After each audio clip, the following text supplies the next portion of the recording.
Hello and welcome back to the Talking Wolves Transfer Podcast. I'm your host, Matt Cooper, and today I'm joined alongside Joe from Concept Scouting. Joe, how's things, mate? All good, mate. All good. Can't wait for the start of the season now. The big United Fulham tonight opening the season. It's glad to be back. I never thought I'd be excited over United Fulham, but I woke up this morning, got up nice and early, had a little walk to the coffee shop, got me coffee. This is all before work, and so is his podcast, so you can tell what time I've been up. And I thought, I can't wait for this game tonight. It's back. Yeah. I don't think it's the most inspiring opening game. I think is it Liverpool Luton tomorrow. I think that'll be not Liverpool Luton, Liverpool Ipswich tomorrow, isn't it? So Yeah. that'll be that's more Premier League is back for me than United Fulham, but it's a nice little soft landing. It is. And then the big one, 3:00 on Saturday at the Emirates, Arsenal versus Wolves. Joe, I know we'll come on to talk about transfers and players and analysis in a bit, but what's your thoughts and feelings going into that game at the Emirates on Saturday? I think there's the usual trepidation that Wolves fans go into every opening game of every season with. I think there is a slight bit of kind of excitement given the fact that we're probably likely to see Rodrigo Gomez tomorrow. I think that's important, and Jurgen Strand Larsen again. I think we look a little bit more exciting. I think even without Neto and without Cunha and Semedo tomorrow, but. I'm not thinking we're going to pick up anything. I think it's just going to be good to see how we line up and how we shape up. I'm just trying to think of the last time Wolves won at home in the Premier League on the first day of the season. I think it would have been West Ham in 2009, maybe. Yeah, we haven't won the opening game since we've been back promoted, have we? I think 2009, 2010 season. I'm pretty sure it was 2-0 Wolves. Someone will obviously correct me if I'm wrong in the comments, but I know you've had a short stint in the Championship and in League One since then. But I'm not holding out for much against an Arsenal team who I personally think will win the league. Joe, I don't know if you echo those thoughts. Yeah, I've seen quite a lot of predictions and quite a lot of people backing Arsenal to win the league. I think you've always got the fundamental. There is a kind of failure gene in there somewhere with Arsenal. I think they need to get rid of and get that title. I think from our perspective, I think a lot of the issue why we start so slowly, especially in the last kind of 4 or 5 years in the Premier League, largely, is because we're not recruiting early enough anyway. I had a good moan with Ryan on a Twitter space last night, and I think that our recruitment we always kind of write off the first 3 or 4 games or so, it seems, when it comes to recruitment. So I think if you look at a lot of, this isn't a Premier League season preview podcast, but I think when you look at what Brighton and West Ham in particular have done, I know Palace have lost a few players, but I think they're probably a stronger squad than us. I think that kind of group of teams that we'd be battling with, I think we've still got a little bit of a way to go. We do. I know, Joe, that we as fans we'd all like everyone, and so would Gary O'Neill through the door on July the 1st. And you just criticised the club there for not getting it done, but it isn't always as easy as that, is it, Joe? There's a lot of moving parts, a bit of a domino effect, a bit of a trickle down from bigger deals means that other deals can happen. So, would you? I think at this level, I think when in the kind of leagues that I work in, a lot of the time, to kind of in the lower leagues, when I get inquiries looking at players, it's very early on because lower league clubs want to get set up and they haven't got the kind of financial constraints in terms of restrictive measures like PSR or FFP, and they're not spending significant amounts of money on players. Whereas when you get up to the Championship in the Premier League, the issue that we have is it's just pure admin, isn't it? I'm sure, and I'm very confident in the fact that every single Premier League team has got their list of who they want to go for, but it's quite prohibitive at the moment in terms of the systems that are in operation. Where we my view is with the 3 kind of signings that we've made so far, they were kind of with a view to knowing that I think Kilman had already gone or was due to go fairly imminently, and I think the Neto deal was probably further along behind the scenes than we may think. And I think that's kind of phase 1 of recruitment done, and I think phase 1 is been pretty strong. I think retaining, we've done it to death with Podence and Guedes and players like that, and Chiquinho, getting players back and then getting players in, losing the players that we're willing to lose, and then there's that kind of gap now where I do think we'll see more incomings, but we will see more outgoings as well. Just looking at the squad for Arsenal on Saturday compared to the opening day of last season, would you argue that Wolves are stronger or weaker, or neither stronger or weaker compared to last season? Kilman's gone, Neto's gone, but you've got the likes of Gedge back, Pedence, you've got Chiquinho. It's not understood whether any of those will make the squad. Probably Chiquinho and Gedge, but maybe not Pedence. But what would you argue? No Kalidasic, but that's a given anyway. Yeah, I don't expect that to change anytime soon. But I think the depth is there now where it probably previously wasn't before. I still think if you look at the first 11, if you take Neto out and replace him with Rodrigo Gomez, for example, and then you take Cunha out tomorrow and replace him with who could we replace him with? Larson, I suppose. Yeah. It would be a different system, wouldn't it? But I think the depth is there. I think the issues that we had in the kind of last third of last season was that we didn't have the depth there. Chiraoua and Chihuahua did a good job actually, filling in relative to the level that they're at.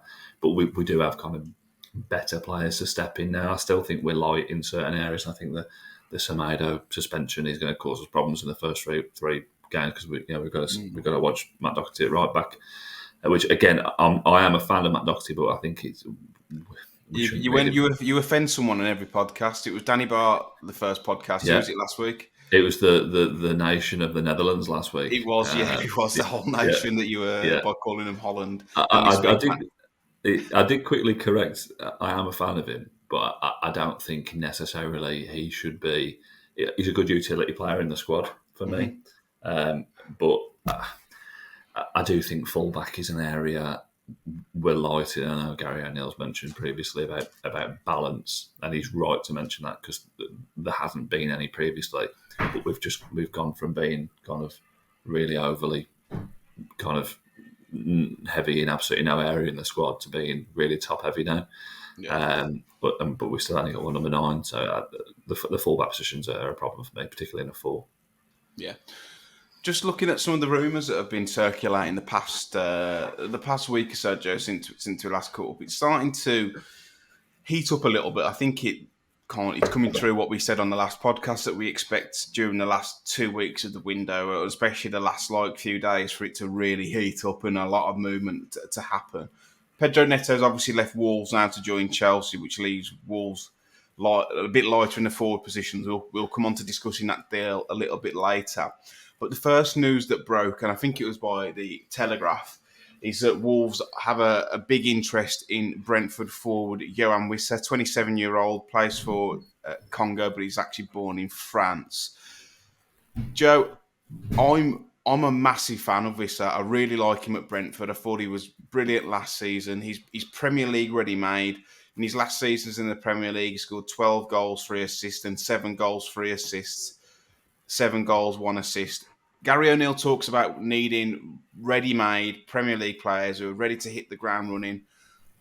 How do you see this Wissa deal? Do you think if Wolves do sign him, it's a good piece of business, or is he a player that you like?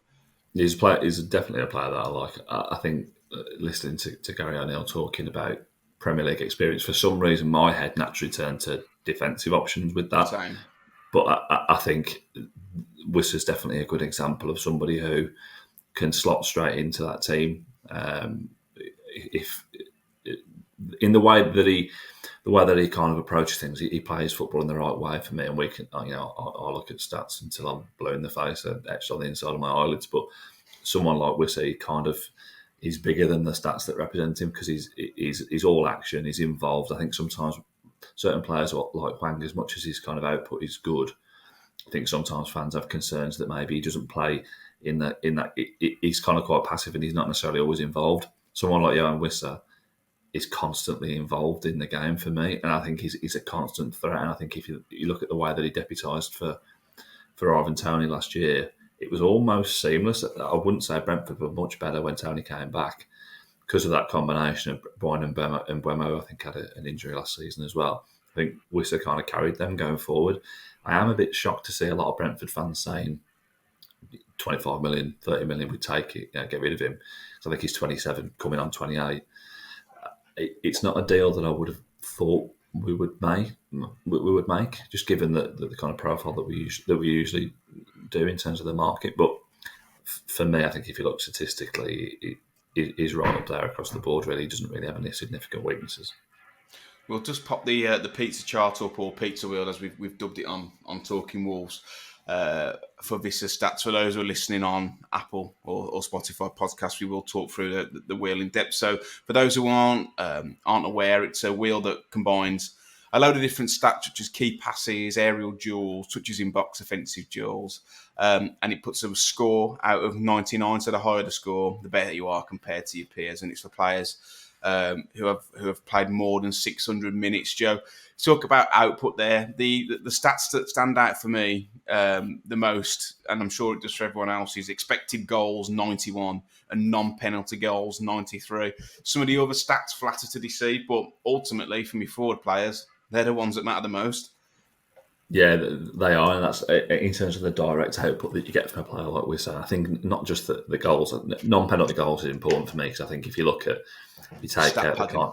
if you take out the Ivan Toney kind of Cole Palmer scenario, that's in terms of, if you look at the kind of direct comparison of certain players, if you look at his successful attacking actions and his non-penalty goals, he's right up there. And I think it's not just the quantity, it's the quality of some of those goals as well. There were some ridiculous finishes last season from him. Bicycle kick against was it Palace? I Everton. remember the Everton. bicycle kick. Everton, Yeah, it stands to reason to be against Everton, wouldn't it? Yeah. So the doesn't say much, does it? No, it doesn't. No. I think it's just a very sensible signing, which we. I know you were calling for a kind of marquee signing, and I think it's kind of pushing into that the realm of that, because I think when we go and sign players just because it's for financial recovery later down the line, Joe Gomez is a good example of that. It's a great signing, but the primary aim of that transfer is to buy him at 15 million quid and sell him for 45, 50, 2 or 3 years down the line. With Wissa, it's purely an on the pitch transfer for me, and that's what we need more of. I think if you look at some of the players that are signed in the Premier League these days, a lot of them fill that gap of this is a good investment. And obviously with Fosun and the nature of Fosun, investments are key. But someone like Wissa, he can come in and he can score 10, 15 goals a season in that team. And I think what he would then bring out of the likes of Cunha and Strand Larsen, those three particularly would complement each other a lot. And I think that would be a great sign. I do have concerns whether it'll actually happen or not. So I think it's from a good source, but something inside me tells me that we'll bottle that deal for some reason. Yeah, Liam Keane from the Express and Star reported that Wolves have a big interest, and I know that the Daily Mail reported that the Wolves have bid, which isn't true. I'm not sure about this fee. When I first saw the news broke, I thought Brentford aren't going to part ways with him for less than 30, 40 million personally, because he gets goals in the Premier League. He's a good age where he's coming into his prime. Why on earth would Brentford let him go for any less? He's got 2 years left on his deal. I think a fee of around £25 million, Joe, is probably a fair deal. I've seen some fans saying 15 million plus add-ons. I don't think that's a fair deal if you are Brentford, considering the impact he's had since he's come into the Premier League. His versatility, he can play left, he can play right, he can play through the middle, as you alluded to then, Joe. I think 25 to 30 million is probably a fair deal. But if you're Fosun looking at that, you're probably going to get 3 or 4 years out of him at his prime. Looking at an investment and resale value, it may be a transfer that you have to take a hit on, but unfortunately, you have to with some. You can't all just buy diamonds in the rough and develop them, because you're going to, for as many that will develop and come good, you're going to have just as many who don't. Well, I think if you look back to when we first entered the Premier League in this kind of stint, signings like Joe Martinho, Raul Jimenez, Rui Patricio, we signed those kind of that was on a really extreme level, but experienced international footballers, and we have made a conscious effort to move away from that, and I do understand why, but someone like Wissa, from Brentford's perspective, I think a lot of that rides on what Ivan Toney's future looks like. And I think Ivan Toney's got a year left on his deal, and Brentford want 40 million quid for him, which I'm not sure anyone's going to be willing to pay. So if Brentford need cash in through the door, which I think they're in for Dara O'Shea, I think, at the moment, which is a funny one. But I think they are looking to to strengthen. They've lost the big lad they bought to effectively replace Ivan Toney up top. So there's just something telling me, from Brentford's perspective, if Brentford can get 25, 30 million quid for him, I think it's a good deal for them. I don't see why they'd sell him for less, and I completely agree with you on that. I think it does very much hinge on what Ivan Toney's future looks like, and I don't really see Ivan Toney moving until next year. Yeah. He definitely wants to lead, doesn't he? He's made that very, very clear. It's a bit of a weird one for me, just going off topic a little bit with Tony. He's ran the club's name through the mud. He said all sorts about wanting to leave or doesn't play for anyone special. Just seems to me a bit of a, I don't know, a bit of an arrogant. And arrogance is good in some ways, but in the wrong ways. Yet Brentford and their fans and the club almost like treat him as a king. So I find his attitude very disrespectful, if I'm honest. Yeah, I think you can draw parallels between kind of Ivan Toney and if you look at Dominic Solanke and the way he's held himself at Bournemouth, he's always come across as a really kind of professional young guy, I think. Mm-hmm. And he's bagged the goals. He's maybe not got the international recognition that he deserves, which Ivan Toney has. And I think he's got his move to Tottenham and he's left Bournemouth behind in, with a big chunk of cash. I think that's a really good signing as well, personally. I think he was excellent, especially at Molineux last season. When you see someone in the flesh, you think, I wasn't sure, and you see him in the flesh, you think, that's why. His movement, his movement off the ball. You can tell he's come through a couple of big clubs in terms of his off the ball movement. And I think if you look at the comparison between Dominic Solanke and Ivan Toney, I think it often gets blown out of proportion a little bit. But I think the fact that he's done it so regularly, I do feel for Brentford fans a little bit because they don't really seem to acknowledge the fact that the way he's treated the club. And I think if you look at in the past, Stephen Fletcher's of the world, Ed's gone. Players like that who've kind of disrespected Wolves, that the treatment they've had off the back of that has been kind of quite toxic, and so it should be. So I'm not sure if potentially Ivan Toney's talked himself out of a move, or at least talked him out of someone wanting to pay big bucks for him. Mm. So, Yoane Wissa, before we move on to the next player, Joe, do you approve of this signing, or is it conditional? No, I do approve it.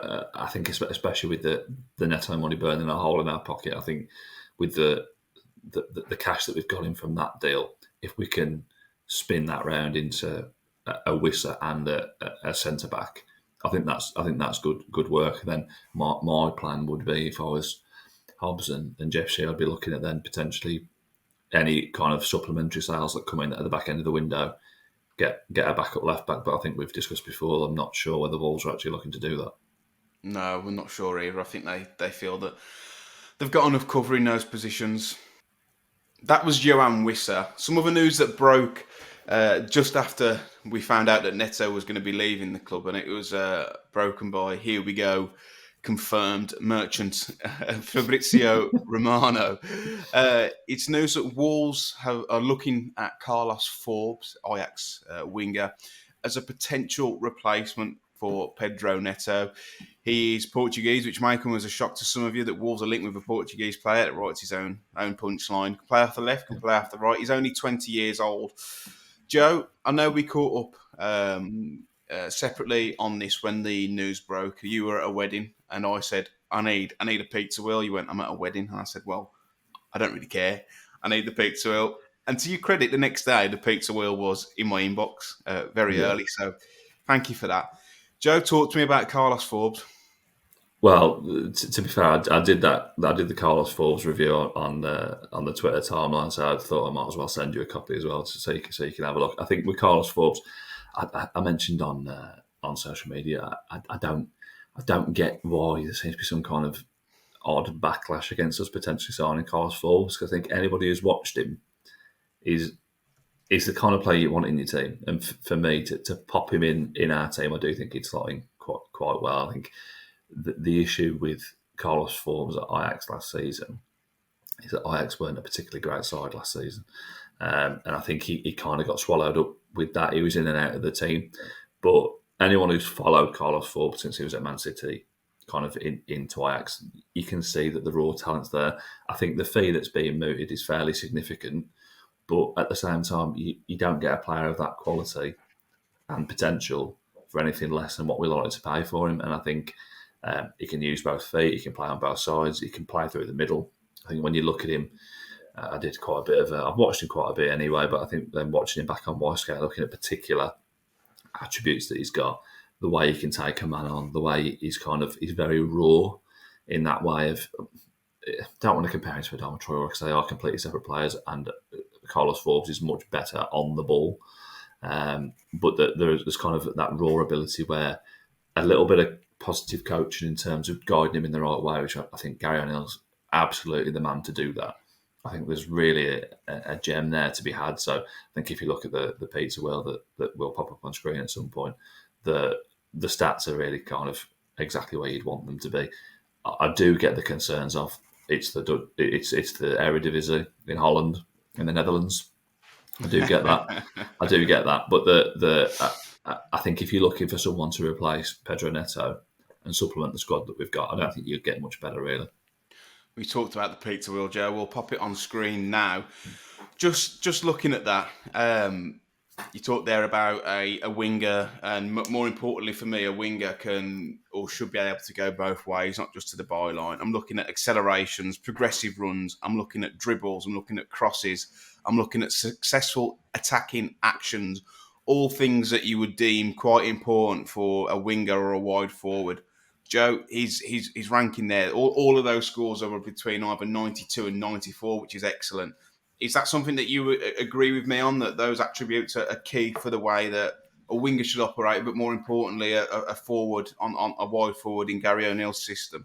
Yeah, 100%. And I think if you look at the touches in the box on the bottom left, then that's a key stat really, because largely touches in the box from wingers are taken from. They don't just pick the ball up in the penalty area. It's generally carries into the penalty area. And if you look at 94th percentile in comparison to wingers in that league, that's a really interesting stat for me. And then following up watching him on video, the key thing for me is he's constantly carrying the ball into the penalty box, which is something that Pedro Neto is very good at, cutting inside. I think the first goal that comes to mind was the Luton goal last season, where he's just carried the ball into the penalty area. That's a very good example of something that Carlos Forbes can do. Yes, he's playing against lesser defenders, absolutely, but he's definitely got those traits that can carry him into those areas. And I think as a ball carrier, I think in our wing positions, Hwang isn't a ball carrier, Pablo Sarabia isn't a ball carrier, Rodrigo Gomez absolutely is a ball carrier.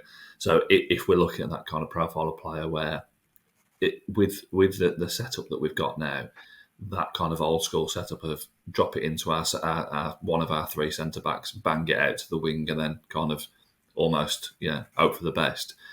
I think the structure that we're looking to develop is wingers carrying the ball, full-backs overlapping. That to me is a style of football we should be playing, and Carlos Forbes is the kind of player that fits that perfectly. If you look at kind of like his profile, and like he's obviously Portuguese, he's a young lad. It is a Fosun signing, isn't it? It's a player that if he comes in, has a couple of good seasons, you might be able to flog for 50, 60 million, similar to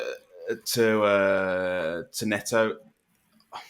From the limited video that I've seen of him, he looks to me like a player who he's not only quite quick, like vertically, but he's very agile, can go left, can go right, but also doesn't seem to be a player who's almost kind of put off by taking a man on. He'll keep having a go and keep having a go and keep having a go. He looks confident and doesn't seem to shy away from it. And that's the sort of player that gets fans off the seat, isn't it, Joe?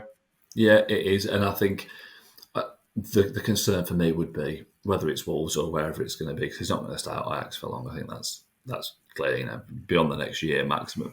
I think if he gets into one of those top six teams or one of those kind of top level European teams, that will get coached out of him to a degree, because that, if you look at, as a very obvious example, if you look at what maybe Pep's done to Jack Grealish, that's an example.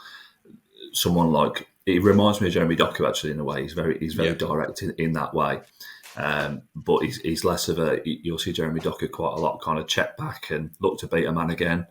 Whereas Carlos Forbes is so direct, it's ridiculous a lot of the time. And that will need coaching a little bit, because I think in the Premier League, that's quite a naive way to attack against, teams who are good on the transition.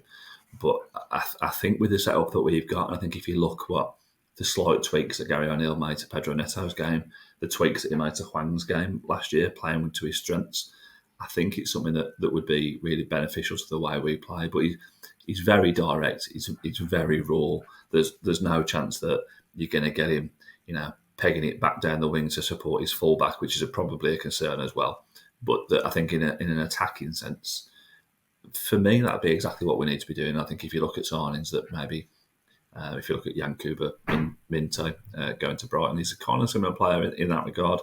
But again, Brighton have made that signing because it's a good investment, and it's a player that they'll no doubt turn a profit on. And I think that fits into Fosun's general strategy, doesn't it? With Forbes, I can see that being the case. I can't remember what the fee touted was. Can you remind me, Joe? Was it around 25 million? 25 million euros was the number I saw, yeah. But again, you have to take it with a pinch of salt. But reading a lot of Ajax fans' comments, of the little kind of language that I know, you don't even know what country they're in first. But the Netherlands, mate, come on, we've said this from the start. I would never ever disrespect people from the Netherlands. They and the translate button on Twitter is one positive thing that Elon Musk hasn't got rid of, so that's quite helpful as well. They don't speak particularly highly of him, which I find really odd. But I'm not sure, having watched them quite a bit last season, they were dreadful last season largely. Really bad, in Europe as well, they weren't great. So and I've watched them a little bit in Europe early doors this season. They've played against a few relatively big European sides. They played Panathinaikos yesterday, I think, and they've looked pretty poor. So I think often when a club of that stature kind of runs through a bad period, it often reflects on the players, doesn't it? So hopefully that will result in us being able to get him maybe a lower price than we would otherwise. He came through Sporting's academy and then he signed for Man City. I remember, because some of you may think I've not heard of him before, it's only recently that he's taken a different surname. He's opted to use his mother's surname. He was previously known as Carlos Borges. So that might be why people are, that might ring a bell now. But he left Sporting to join Man City in 2015, where he left for Ajax in 2023. I remember at the time for City's under-21s, he was absolutely tearing it up. The 22-23 season in their, is it Premier League 1 or Premier League 2? Whatever. But he played a lot of next-gen games for them, kind of going back 3-4 years, I think. He was electric.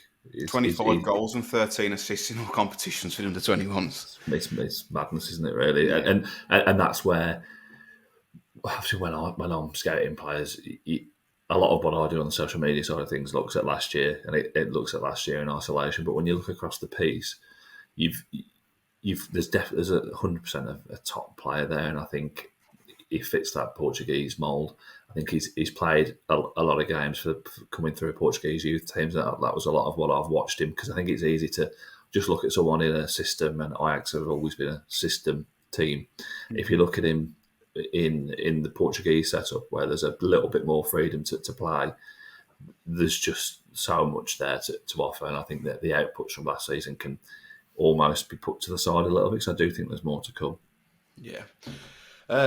He joined Ajax for, and this is probably why the fee's been touted around 25 million euros. It was 14 million euros, rising up to 19 million, depending on bonuses, or Milio, Nenad, rising to 19 million euros. So that may be why that fee is 25 million euros. Joe, before we move on to the next player, is this some player that you approve Wolves of signing? If you were given the chance, you can sign Carlos Forbes or Yoane Wissa. Which one are you picking? Put you on the spot, mate. Yeah, put me on the spot there. I think I'll take Wissa purely because I think we're in more immediate need of kind of someone who can just slot straight in. But if you gave me either, I'd be relatively happy at this point, to be honest. So Wissa. Yeah. I think I agree. Carlos Forbes is one that I think could be quite exciting. But as we've discussed, we do need ready-made players. There's no excuses for not going and getting both of them, really. But I'm not confident that will happen. I don't think they will. I think they'll try and make in terms of not accountancy, but economically, they'll try and make a little bit of profit from the netto sale. So what, 55 million? I reckon I'll probably spend about 40 of that, 45. That obviously doesn't include any other outgoings. Looks like Silva could be on his way. You'd expect Pedence to still go and Gedge, so and probably some other fringe players as well. But just before we move on to the next player, our final player, we're talking about the Netherlands. Just quickly touch on Hugo Bueno moving to Feyenoord on loan, playing Champions League football. I know you're a fan of Bueno, Joe. What's your thoughts on that? I hope that was a chair, by the way. It was, yeah. It's good. Yeah. These office chairs, mate. I'll tell you what. Madras was it last night, mate? Yeah, Matt Cooper Lights, check it out.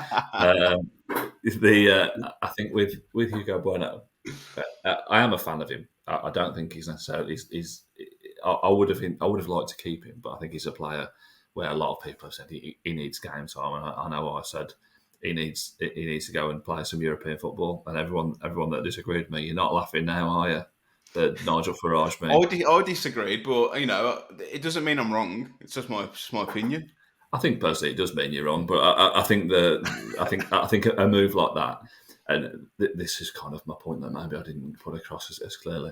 I think if he has a mare over there, whether it's in the league or in European football, because he's getting kind of outplayed by better players, and we've learned what we needed to learn. I think when he's playing the Premier League and he's playing a system where he's coming on for the last 15 minutes trying to see a game out, or he's chucked on against Coventry in the last 10 minutes in like pure desperation, and stuck up front. I think he was at one point. Yeah, I think he needs. He did, yeah. And that's what I mean. Yeah, I think there's really a talent there, but we weren't going to see the best of him this season. So I think it makes sense that he goes and plays at that level. He was actually brought through as a number 10 as well, wasn't he? At Wolves, he got also the Stephen Wards about him, but yeah, he'll end up in goal at some point. Yeah, I'm not going to disrespect Stephen Ward, but yeah, that's not necessarily a comparison I'd be happy with if I was Hugo Bueno. But I think for me, we still need someone to be challenging Ryan Aït-Nouri, and I think I've said this before. It's all well and good sending him out on loan. I know Goody's done a lot on moving Totti out there as part of the system, so I completely get that. But Aït-Nouri needs someone, pushing him along. And I'd still like us to go and see someone to replace Hugo Bueno, but purely looking at Hugo Bueno, it's a good move for him, and it's going to be interesting to watch him over there this season.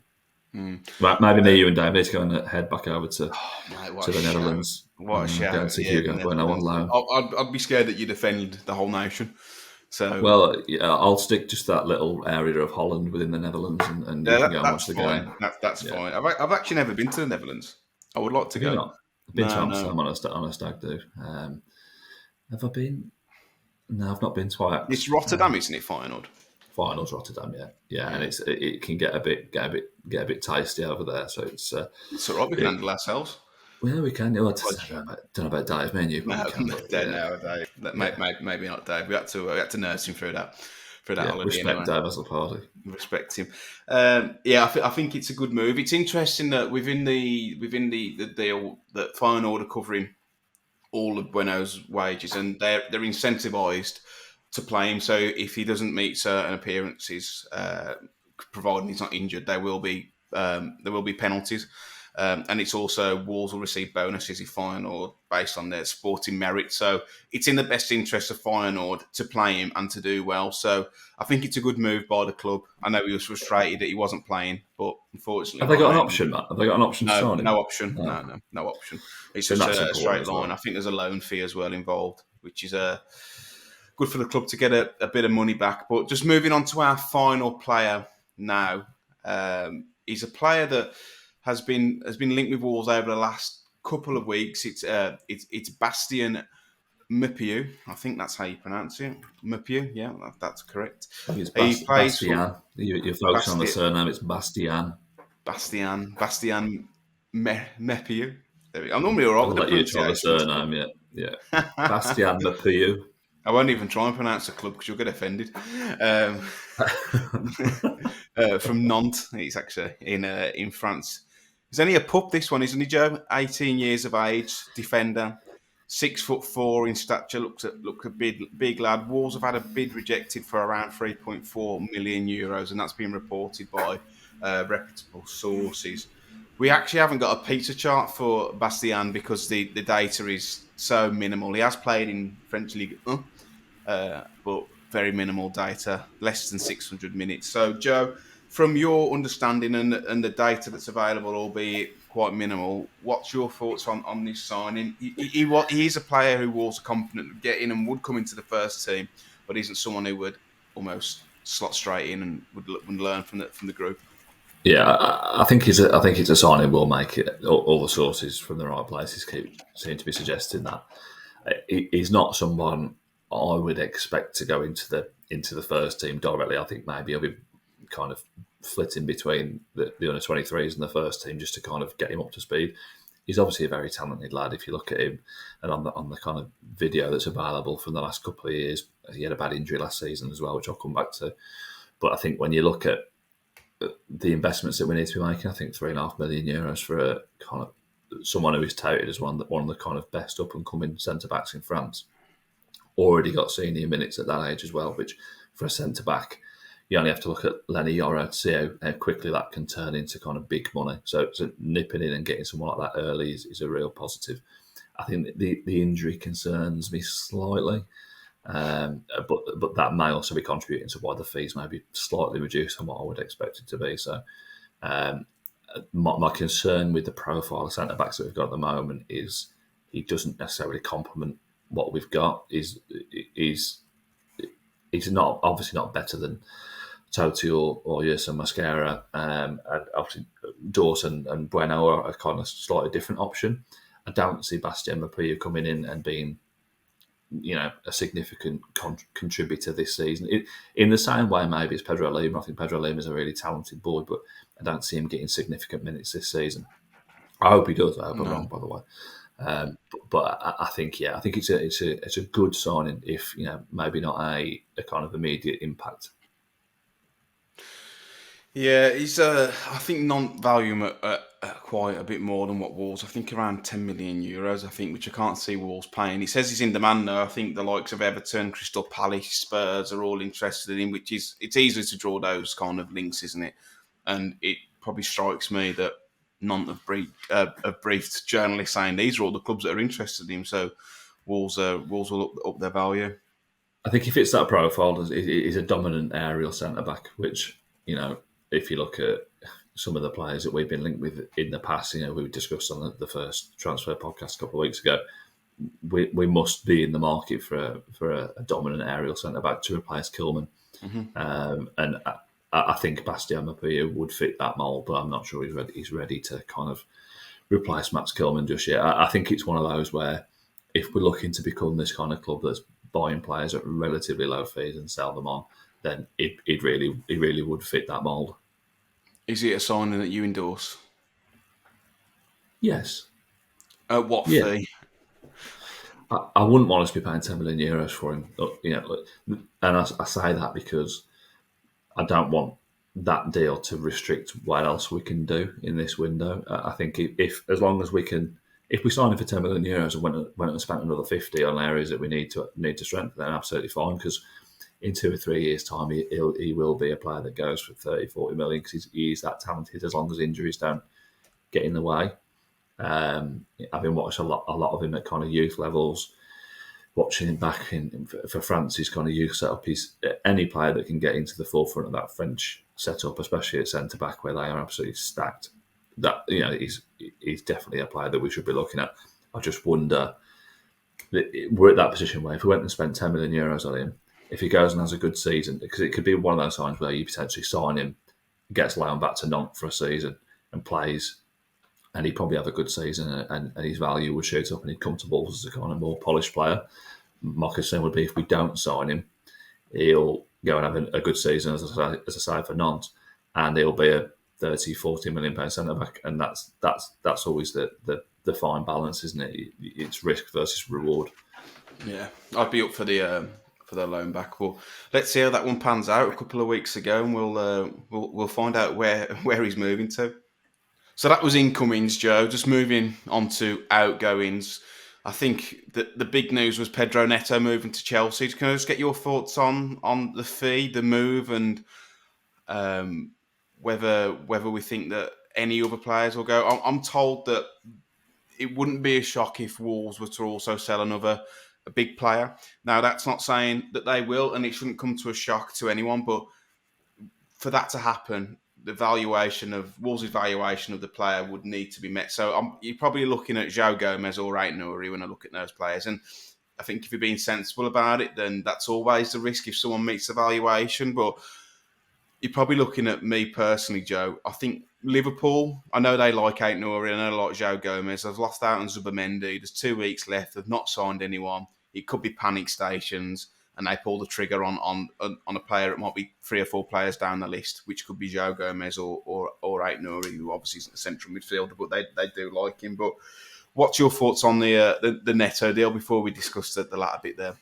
I think with Neto, I think you've got to split it into the kind of emotional side and the business boring side of it.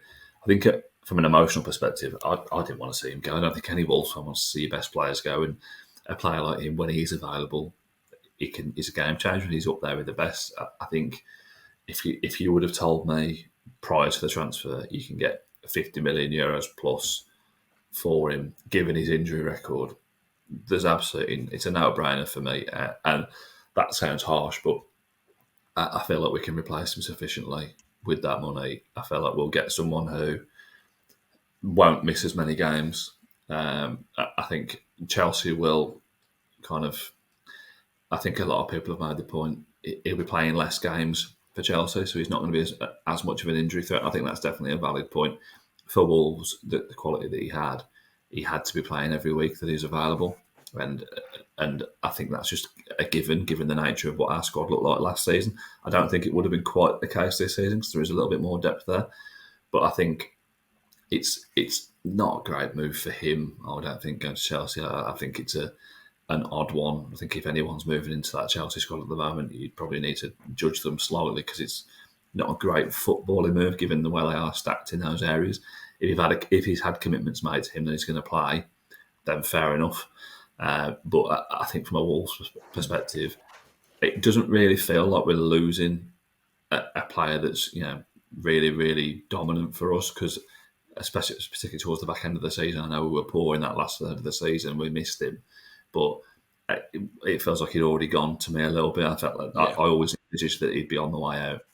Yeah, I've missed over 600 days in 5 years for injury. So, although when he's fit and firing, he's one of the best, but we need players who are going to be available. Like, I also think the fee is good money. I know you probably would always ask for more, but to be able to get most of the cash up front is a good deal. It's nice to see his messaging about not wanting to leave and, well, we should have kept him then, but it's football, isn't it? These things happen. We all knew he was going to go. It was just kind of when and where he would go. But can you see any more players going, Joe, from the first team? I know we've spoken about Aït-Nouri and Gomez. It would take big money for them to go now. Can you envisage that?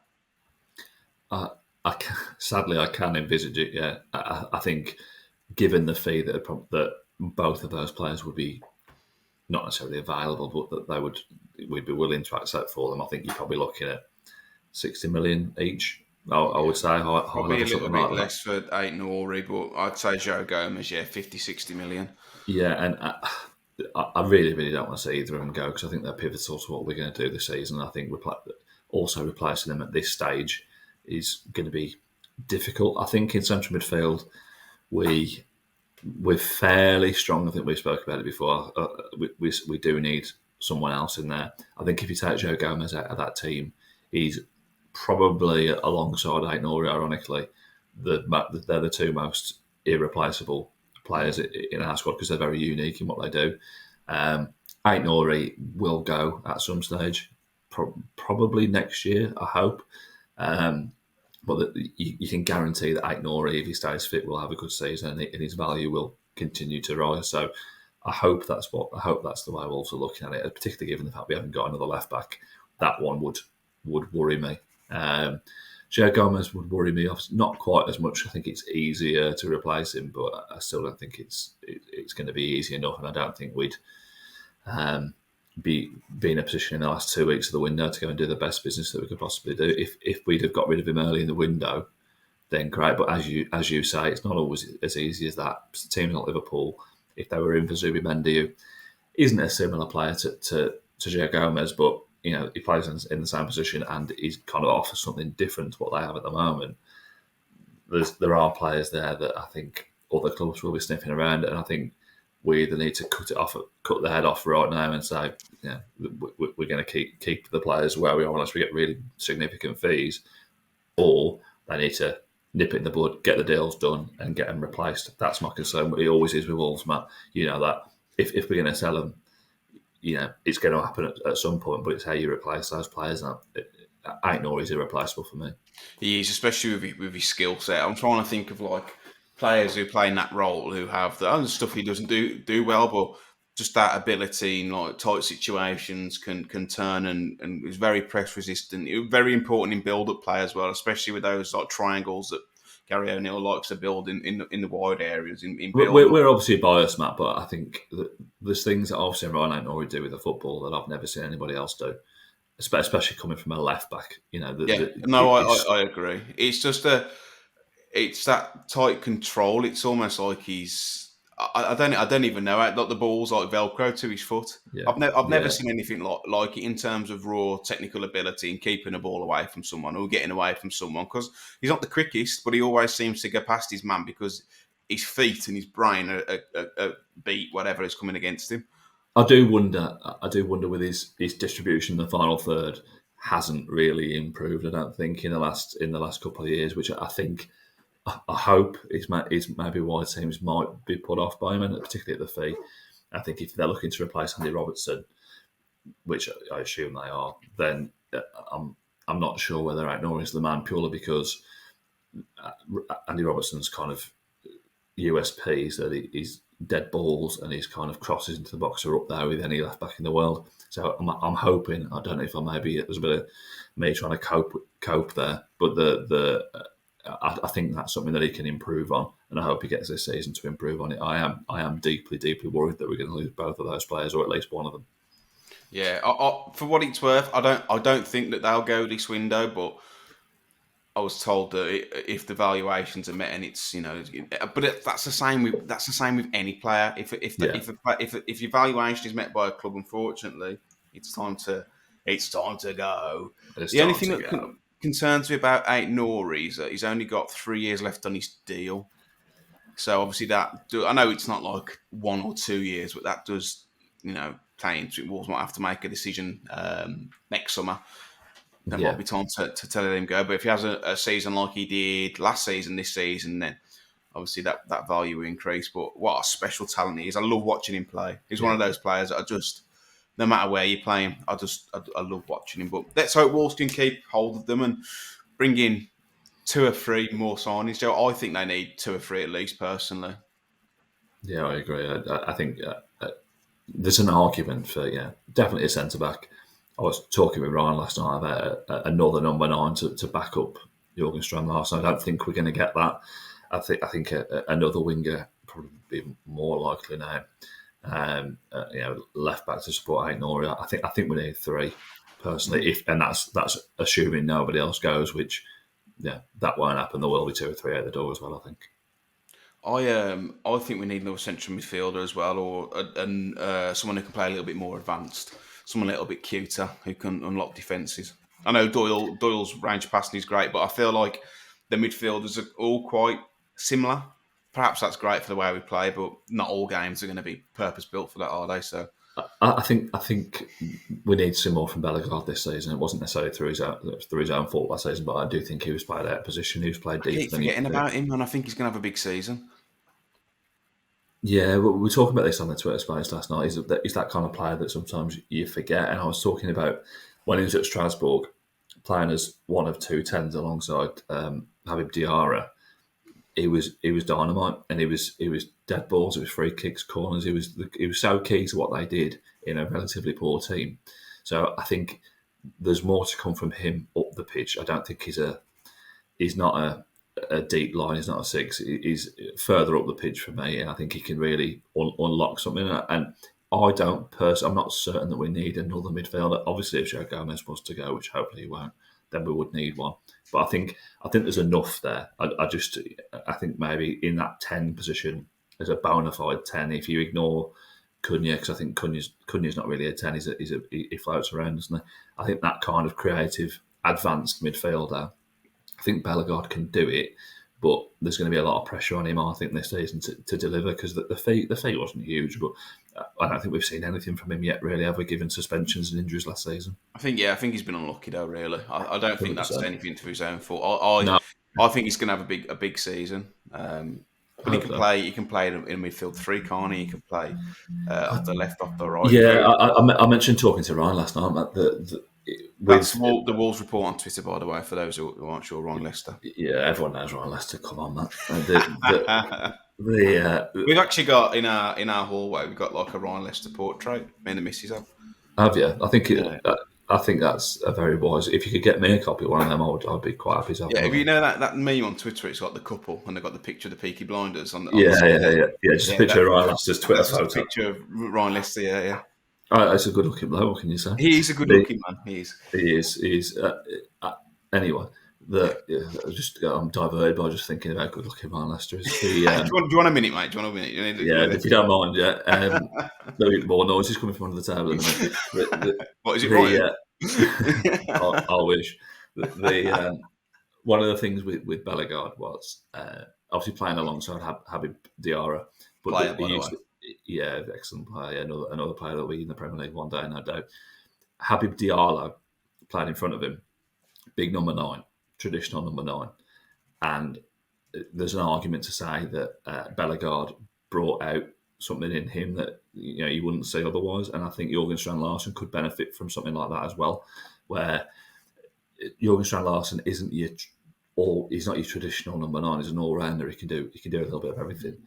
But I think with support from the midfield, it's all well and good having support from the wingers. But while we're missing Cunha, and there will be no doubt other periods in the season when we miss Cunha as well, that's where someone like Bellegarde, I think, can really add something, and his link up with Strand-Larsen is going to be key. So I think you're right. I think there's a lot to come this season.